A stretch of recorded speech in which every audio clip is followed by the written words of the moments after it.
Hi, everyone. Toni Saunders here. Welcome back to my passion. I'm here today to talk to you about aspects of the I.D.E.A. Individuals with Disabilities Education Act law. We're going to start with child find, which is very important because that's how children are identified with a disability. Child find means that the district, the teachers, the teacher, the administration, anyone in the school has the right to say, I believe this child has a disability. And that's when they start with identifying your child. They're supposed to do that. They don't always, and that's why I'm telling you about it. You may not think that your child is having issues in school, like reading or writing, math, science. I'm talking about academics, especially. You may not know that your child is having issues, difficulties with any of the subjects that they are learning. It doesn't matter what age. The reality is they're supposed to figure it out as early as possible. And again, I'm saying I'm talking about anyone in the school, administrators and teachers, special ed teachers even. So, what are they supposed to do? They're supposed to contact the parents, you, and then they're supposed to have a meeting and explain to you why they believe your child has a disability of any kind. They're going to give you notes, tell you things about your child that you may not know. They're going to give you a letter detailing what types of evaluations they believe that your child needs.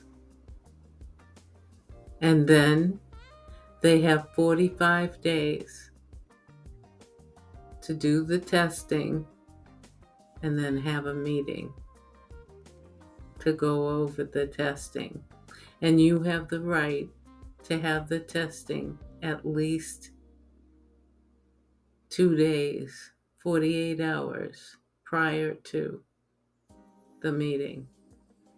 That means that if you're having a meeting on Monday, they have to give it to you on Thursday, not over the weekend, but Thursday. So let's talk about this for a minute. They're bringing you into a meeting. They're telling you that they think your child has a disability, and they're having you sign for them to evaluate. That's the way it's supposed to happen. The problem is, it doesn't always happen that way. As a matter of fact, a lot of times it doesn't happen that way because child find isn't utilized enough in this country. They would rather take a child with behaviors and call the emergency team to come and take the child out of the school, then say, wait a minute, maybe this child has a disability and that's what's making them have behavior issues. That's what they're supposed to do, as I said before, is talk to you before they do anything, before they send a child to the hospital. And they do that when they don't know what to do for the child, for the student. So what should you do? Well, of course, you should sign for your child to be evaluated. But what happens when they don't find the child? When they don't even think about child find? That's where you come in. Because if your child is failing a subject, let's say math, they're failing. They're not getting the concepts. They're not understanding the language of math. The question is why? And if you're noticing, if your child is noticing that they don't understand math, then you find your child. In other words, call a meeting, talk to everyone in the meeting, and explain to them that you believe that your child is having difficulties in math and you want to know if he or she has a disability in that area. You have the right to request evaluations when the school has not. It seems like they would rather a child fail than spend the money to evaluate. And I'll tell you something. Sometimes when they give you a consent form to evaluate, they don't put everything in. They don't say, oh, wait a minute, let's do a communication evaluation, educational, psychological. Those are things that are normal to do, and they should be doing them.